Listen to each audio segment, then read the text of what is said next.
el día de visita, el 14 de abril, fuimos a visitarlo y se miraba muy mal, estaba enfermo y pedimos sacarlo de ahí para llevarlo a un hospital. Y en el tiempo en que tardaron ellos, que era 1 hora 40 minutos, fue mucha pérdida de tiempo. Todavía lo tuvieron allá adentro ellos, nosotros ya estábamos afuera esperándolo a que saliera. Nosotros le hablamos a una ambulancia para que, al verlo tan mal, pedimos una ambulancia pues para que le dieran los primeros auxilios y así lo trasladaran al hospital.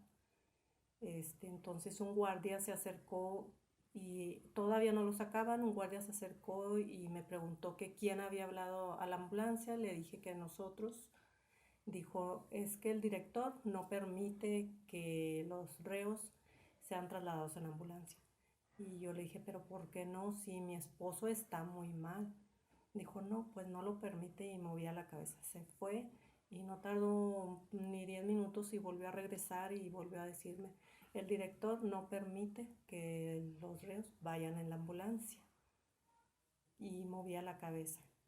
Entonces cuando ya sacaron a mi esposo a lo que es la puerta de la entrada del penal, mi esposo me miró y me dijo que tenía ganas de vomitar, y yo le dije pues que vomitara, ¿verdad? Tal vez le daba pena porque había mucha fila de gente, que era la hora de visita, y cuando él vomitó pues eran bocaradas porque le salía también por la nariz. Y es en el momento en que yo pienso que le dio el infarto. En la puerta, cuando lo movieron para subirlo a la camioneta que usa el penal para trasladar a los reos, antes de subirlo volvió a vomitar, y es cuando yo vi que él ya soltó su cuerpo, sus manos, y la cabeza le quedó así hacia abajo. No se le miraba ya el brillo de los ojos, sus ojos estaban fijos, así, no parpadeaba nada. Yo les gritaba que lo subieran a la ambulancia para que le dieran los primeros auxilios. Incluso la paramédico, una mujer, les decía que tenía que darle los primeros auxilios, pero no le hicieron caso. Agarraron la silla de ruedas entre dos guardias, y al subirlo a la camioneta van donde trasladan a los reos, le doblaron un pie totalmente hacia atrás, y mi esposo ya no se quejó, no, ningún quejido, y yo les gritaba, le están torciendo el pie. Le digo, él ya está inconsciente, ¿no ven que no se queja? Y pero ellos siguieron con lo suyo, y uno de los guardias nada más le hablaba, Gabriel, Gabriel, pero pues mi esposo ya estaba inconsciente. De hecho, yo pienso que allí le dio el infarto. Ahí. Y de ahí se fueron en esa camioneta. El otro paramédico se fue en la ambulancia y me dijo que me fuera con él en la ambulancia. En el trayecto, a la salida de la carretera aeropuerto, la paramédico le habló por radio al paramédico que íbamos en la ambulancia, y le dijo que necesitaba oxígeno para mi esposo. Nada más se orillaron un poco. Adelante iba una camioneta de la policía, y luego iba la camioneta del penal, y luego iba atrás la ambulancia. Nomás hicieron un semialto y volvieron a arrancar. O sea, no esperaron a que el paramédico le llevara el oxígeno a la camioneta donde llevaban a mi esposo ni nada, y hasta que llegamos al hospital general, que fue a donde lo trasladaron. Al bajarlo, él ya estaba sin vida, porque él ya estaba así, sin moverse. Entonces cuando lo bajan, su cuerpo se fue hacia el frente, y yo corrí para detenerlo, pero los guardias hicieron esto con la silla hacia atrás, y nomás se recargó. Pero él ya estaba sin vida, porque lo metieron rápidamente a darle los primeros auxilios, que fueron los shocks eléctricos. No tardaron, yo creo, ni 5 minutos, y salió el doctor y dijo que estaba muerto. Mi esposo es Gabriel Garza Flores, con 32 años de carrera de periodista en Nuevo Laredo, los mismos trabajados en el periódico El Diario, de ahí de la ciudad. Este, a él lo vincularon al caso solamente porque una llamada que tenía con el señor eh, que falleció, que lo asesinaron. Este, y pues mi esposo estaba confiado en que como él es inocente, era inocente, iba a salir, y él me decía, no te preocupes, no te preocupes, esto se va a arreglar, no somos culpables, no somos culpables. Cada que iba yo a la visita, a veces lo veía enfermo, él era diabético y padecía del corazón también. Entonces, allí, mi esposo antes de estar en ese penal, él tenía su cita médica cada mes, y cada 3 meses tenía sus exámenes médicos para saber cómo estaba su cuerpo, ¿verdad? Este, pero desde que lo encerraron, él ya no tuvo un chequeo como era. Entonces, pues su cuerpo se fue deteriorando. Él no recibía la atención que recibía afuera. Eran unas pastillas que les daban a los reos, la misma para cualquier dolor. Mi esposo nada más recibía la glibenclamida y la metformina, y yo tenía que llevarle lo demás, que era para el corazón. Eso era lo único que le daban ahí. En el momento en que lo detienen, que fue el 26 de marzo del 2018, él y yo salimos de la casa para ir a almorzar. Salimos por Paseo de la Cañada, dimos vuelta en Andador 13, y al llegar a Constituyentes, una camioneta se echó encima de frente, y ahí fue donde lo detuvieron a él. A él lo golpearon, no delante de mí cuando lo llevaban en la camioneta. Las personas que lo detuvieron no le enseñaron ningún papel de que ellos eran policías. La camioneta no tenía ningún logo, ni ellos andaban uniformados. Se lo llevaron y yo lo seguí porque yo temí por su vida. No sabía si de veras eran policías. Y lo seguí. Se lo llevaron para el bulevar, y luego agarraron para Reforma y a mucha velocidad, y yo iba atrás de ellos con miedo porque era mucha velocidad a la que iban. Y luego ya se lo llevaron hasta las instalaciones de la ministerial. La ministerial. Y no lo bajaron enseguida. Ahí lo tuvieron como 1 hora todavía arriba. De hecho, mi esposo me dijo que le querían que él firmara el papel que le mostraban para que él se declarara culpable. Y él les dijo que él no era culpable. ¿Por qué iba a firmar algo que no era? Él era inocente. Es inocente y fue inocente. Son 3 periodistas que fueron implicados a través de una fabricación de culpables que hizo la Procuraduría de Tamaulipas debido al asesinato de otra persona que se conocía como también en el ámbito del periodismo, del señor que llevara en vida el nombre de Carlos Domínguez. Debido a esos lamentables hechos de la pérdida de esta persona, la Procuraduría inició una investigación y relacionó a en este caso, al señor Gabriel Garza Flores, por una llamada telefónica que le hizo pues muchas horas antes del lamentable suceso, en donde él le hablaba por el propósito, porque esta persona, Carlos Domínguez, al parecer compraba notas periodísticas a los demás compañeros de informaciones de cosas que sucedían en la ciudad. Entonces creo que había un tipo de negociación en ese aspecto, y él le llamó pues para decirle que pues ya era, creo que era sábado, si no mal recuerdo. Entonces él le habló pues que ya era para cobrarle su trabajo, ¿verdad? Y así fue la llamada telefónica, pero después el hecho que la Procuraduría inició la investigación empezó a investigar los números telefónicos y de ahí lo vinculó por esa simple llamada.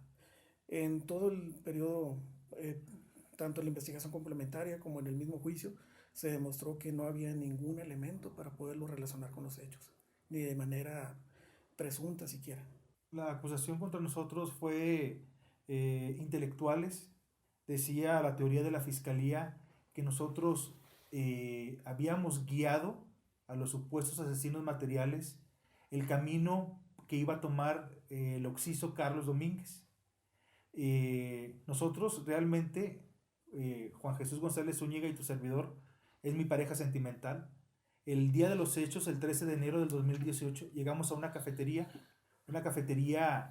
que es visitada por periodistas, políticos, funcionarios públicos de los distintos niveles de gobierno. Obviamente los comensales que van a comer a esa cafetería, es muy conocida y famosa en la ciudad. Nosotros llegamos porque en ese momento yo presidía una asociación de periodistas y era mi primera reunión que iba a ser en el año. Yo llego con mi pareja sentimental a ese lugar aproximadamente a las 2:20 de la tarde y el señor Carlos Domínguez estaba afuera estacionado con una mujer. Nosotros entramos a la cafetería y allí nos quedamos esperando los demás compañeros. Salgo de ese lugar de la cafetería aproximadamente a las 3 a ir a dar una cobertura a una manifestación, pero el señor ya no estaba. Íbamos a dar una cobertura de una menor desaparecida de 16 años que ya tenía un mes, que no se lo sabía nada de ella. Y en ese momento, cuando nos dirigíamos, mi compañero Jesús y yo, a la plaza principal de Nuevo Laredo, nos reportan vía grupo que hay un accidente vial. Y acudimos. Tú sabes que en estos momentos, cuando es una ciudad pequeña, a veces un accidente fuerte en redes sociales, tú como periodista, pues te traes seguidores, likes y comentarios. Y fuimos y llegamos al lugar de los hechos y ya estaba acordonado por marinos y soldados. Minutos después, no nos permitieron el acceso. Minutos después, vía redes sociales, nos enteramos que habían matado al periodista Carlos Domínguez. Eso fue lo único contacto que tuvimos Juan Jesús González Zúñiga y tu servidor con Carlos Domínguez. Verlo afuera de una cafetería, pero lo mataron lejos de ahí, aproximadamente a 1,5 kilómetros. Ese fue el único contacto que tuvimos, lo vimos. Al señor yo lo conocía, mas nunca le dirigí la palabra. El señor ya era una persona mayor, un veterano, y pues sabía quién era nada más, en la ciudad de Nuevo Laredo, pero nunca tuve ningún contacto con él. Y de ahí fue donde ya la fiscalía hizo la fabricación de culpables con su caso, donde ellos decían que nosotros lo habíamos guiado a los asesinos materiales para que lo mataran. A lo que hemos llegado a caer en una conclusión es aparte por ser periodistas, quizás a lo mejor el mismo gobierno quería pues mandarle un mensaje indirectamente también a la prensa tamaulipeca, que pues no publicara, no atacara al mismo gobierno por las acciones o malas acciones que en Tamaulipas pues sucede por parte de su administración. Pasa que en Tamaulipas tú no puedes criticar al gobernador Francisco Javier García Cabeza de Vaca porque el mismo gobierno, a través de otros periodistas chayoteros, como ahora se dice actualmente, a través de perfiles falsos, páginas donde se les llama situación de riesgo o que hablan de temas de narcotráfico, te exhiben y ponen en riesgo tu vida. No solamente tu vida, la de tu familia. Dicen que eres esto, que eres aquello, que perteneces al crimen organizado, tal grupo o tal grupo. Te exhiben y te queman horrible simplemente por el hecho de que tú criticas al gobierno de Tamaulipas. Y nosotros hemos llegado a la conclusión, en su momento lo platicamos con Gabriel Garza Flores cuando estábamos en prisión, de que nuestro caso lo utilizaron también para callar a la prensa. Porque justamente cuando nosotros nos detienen, nos vinculan a este proceso, nadie en Tamaulipas, a excepción de un periódico local en Nuevo Laredo, tocó el tema. Todos callaron, porque ni un gobernador, ni una procuraduría, nadie se había metido con la prensa. Y esa fue a la teoría que nosotros llegamos, de que era un mensaje también para la prensa. O se callan, o ya saben lo que les puede pasar. Ese fue el día de nuestra detención, fue un domingo, 25 de marzo de 2018, cerramos a las 9 de la noche el negocio, y a unas cuantas cuadras nos cierran 4 o 5 camionetas blancas, se bajan hombres armados, vestidos de civil, sin ninguna identificación, la camioneta no tenía ni número económico, eran blancas, pick-up, doble cabina, se bajan armados, nos apuntan, nos bajan del vehículo, nos suben a una camioneta los dos juntos. Nunca nos enseñaron orden de aprehensión. Yo no sabía, hasta que mis abogados me lo dijeron, que ellos tenían el deber de permitirme una llamada telefónica, de leerme mis derechos, mostrarme mi orden de aprehensión, cosa que no hicieron. Nos detienen ese día a las 9:05 de la noche, nos llevan a las instalaciones de la Policía Ministerial. De las 9:05 hasta las 3:30 de la madrugada o 4:30 de la madrugada nos bajan con una médico legista de nombre Claudia, no recuerdo el apellido. Nos presentan a los dos y nos hace un dictamen médico. No se fijó si estábamos golpeados. No nos dijo levántate la camisa. No nos dijo te sientes mal. Nada. Ella solamente elaboró los dictámenes, los firmó y se los entregó a un agente investigador. En ese momento nos separan. A mí me llevan a una camioneta, a Juan Jesús lo llevan a otra. A mí me dan 2 o 3 golpes, todavía traigo una lesión en mi espalda que me duele. ¿Sí? Y ya de ahí, que eso fue en la madrugada, nos llevan a las celdas de la municipal, de la policía estatal, perdón, como a las 5. Y si no es porque una mujer policía me dice, usted iba al tierra, el de las noticias, ¿verdad? Le digo, sí. ¿Qué anda haciendo aquí? Le digo, ya le expliqué el caso. Fue gracias a ella que me permitió hacer una llamada, más bien ella hizo la llamada, ella le avisó a la familia, fue como se enteró que estábamos detenidos por ese caso. Nunca me enseñaron una orden de aprehensión, nunca se identificaron como tal, como policías investigadores. Y pues prácticamente pues estuvimos secuestrados por más de 6 horas, 6 horas que yo no sabía qué iban a hacer conmigo. Nos llevaron a las instalaciones de la Procuraduría ahí en Nuevo Laredo y nos meten con una médico legista donde pues no nos revisa absolutamente nada, no nos dice si estábamos bien, qué había pasado, absolutamente nada. Solamente nomás nos ve, hace el dictamen, se los entregan a las personas estas que pues nos habían pues secuestrado y a él se lo llevan a un vehículo blanco, una camioneta blanca, y a mí me suben a otra, en donde me empiezan a torturar psicológicamente y físicamente. A mí me ponen una bolsa de plástico en la cabeza. 3 personas se encontraban, yo estaba en medio de la camioneta, en la parte de atrás. Una persona del lado izquierdo me estaba sujetando las manos, estaba esposado, me había esposado, me tenía las manos sujetadas, mientras que el que tenía al lado derecho me estaba poniendo la bolsa, y cuando me ponía la bolsa me apretaba con sus 2 manos nariz y boca, pues para que no pudiera a lo mejor agarrar aire, y mientras que el de enfrente, que estaba sentado en el copiloto, volteándose hacia donde yo estaba en ese momento, me golpeaba los costados del abdomen, para expulsar el aire que yo había retenido, pues, y así fueron en varias ocasiones. En el forcejeo rompo la bolsa por la desesperación de la asfixia, y no les basta. ellos tenían una bolsa como de plástico más resistente. Me la vuelven a poner 5 o 6 veces y me dicen que culpe al exalcalde de Nuevo Laredo, Carlos Canturrosas, que él fue el que, ellos me decían que yo dijera que él fue el que había matado al periodista Carlos Domínguez. Entonces, eh, pues yo no podía cometer o hablar o, o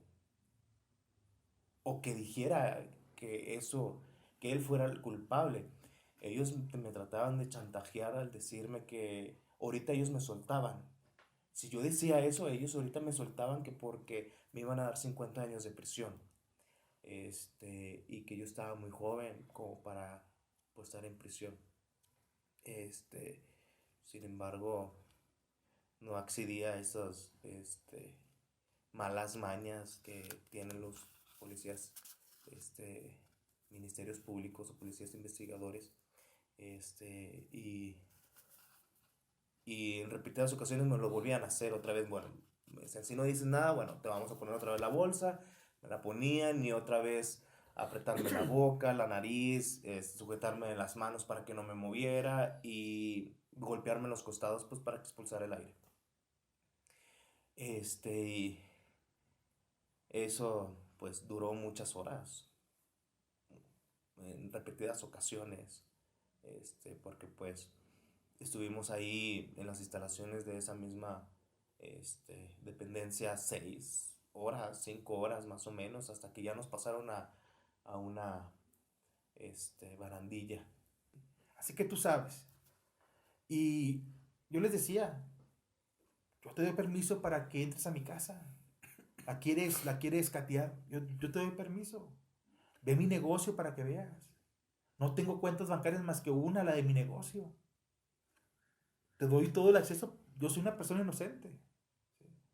Y ya conforme pasó el tiempo, cuando fueron a visitarme mis vecinas, me decían que ya tenían tiempo vigilando la casa de mis papás. ¿Sí? En mi negocio. La casa donde yo vivo. ¿Sí? Ellos sabían dónde vivía cada quien. Yo entré en miedo. Tenía mucho miedo que algo le pasara a mi familia. Todavía tengo miedo. Pero siempre el actuar de ellos era como que no les importaba nada. No les importaba nada. Ellos querían que nosotros pusiéramos a alguien. Te lo digo nosotros porque en su momento pues ya con Juan Jesús platicamos que lo golpearon, que lo torturaron, que le decían que pusiera a Carlos. Ahora entiendo que Carlos querían que yo culpara. Y desde ese momento supimos que era un caso fabricado. Cuando nos vinculan a proceso, que nos llevan ante un juez de control y que veo que, que a nuestros abogados le entregan 4 o 5 tomos de este vuelo de supuestas investigaciones, y a él habla con nosotros y nos dice, no, es que detuvieron también a un empresario que se llama Rodolfo Jorge Alfredo Cantú. Yo le digo, ¿quién es? Yo no lo conozco. Dice, no, pues que es un tío de un exalcalde, de Carlos Cantú Rosas. Le dije, pues a mis 20 años de periodista, yo nunca he escuchado hablar de él. Una persona que figurara en la política no lo era, el empresario. Ni que tuviera o que fuera un empresario famoso o conocido en la ciudad tampoco. ¿Sí? Lamentablemente el gobierno agarró elementos para esta fabricación de culpables. En esta fabricación de culpables no nomás queda impugne la muerte de Carlos Domínguez, que en su momento como periodista pues se lamentó, se pidió justicia, se pidió el esclarecimiento, y lamentable que hayan utilizado a personas inocentes para venganzas o rencillas políticas, y que pues el caso pues ahí quede, y lamentable la muerte de nuestro compañero Gabriel Garza Flores, que pues nosotros salimos en libertad, y es lamentable que él ya no esté con nosotros, porque él siendo inocente, su enfermedad deterioró, Y, y eso es lo que es la más lamentable. Mira, esta es la hoja de nuestra boleta de libertad. 5 personas. Aquí debió aparecer el nombre de Gabriel Garza Flores. Murió en prisión siendo inocente y aquí nos falta él. Entonces, ¿qué nos espera? ¿O qué le espera a Tamaulipas con esta fábrica de culpables? ¿Qué le queda a Tamaulipas? Y hablo de los 43 municipios, 42 municipios que hay en el estado. ¿A dónde vamos a llegar con esta procuraduría? Con el titular que ya tiene antecedentes de fabricar culpables, Irving Barrios Mujica, con el michoacanazo en su momento. Entonces, ¿qué le espera a Tamaulipas?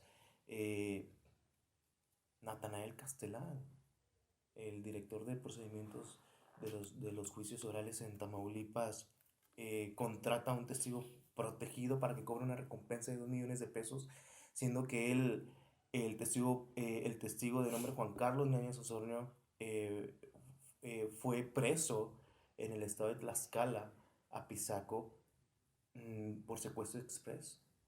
¿Y quién lo sacó de ese delito?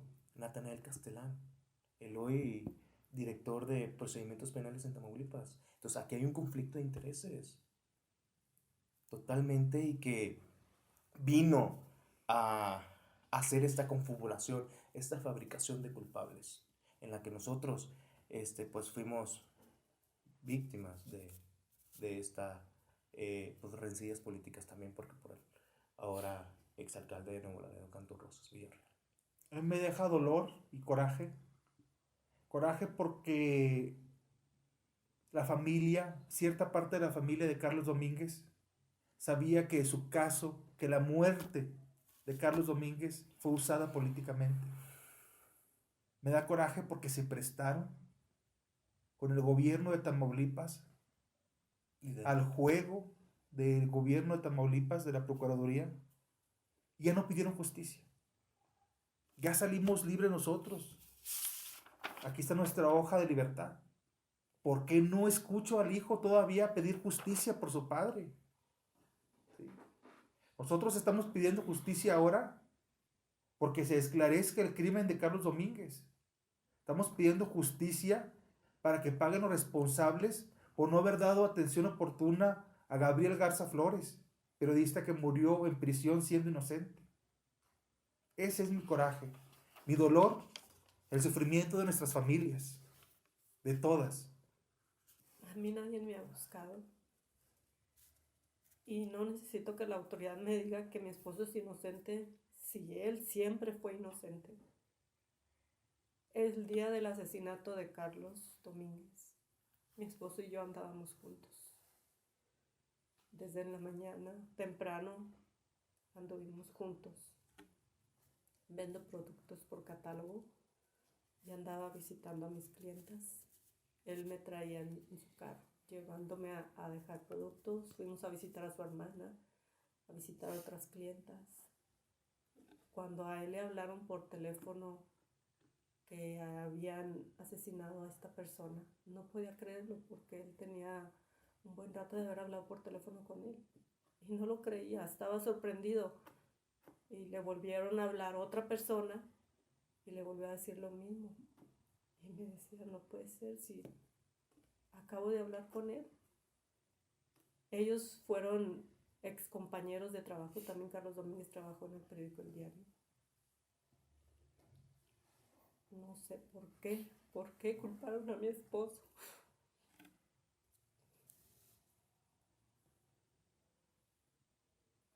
Él estaría aquí conmigo, con su familia. Él no merecía esto.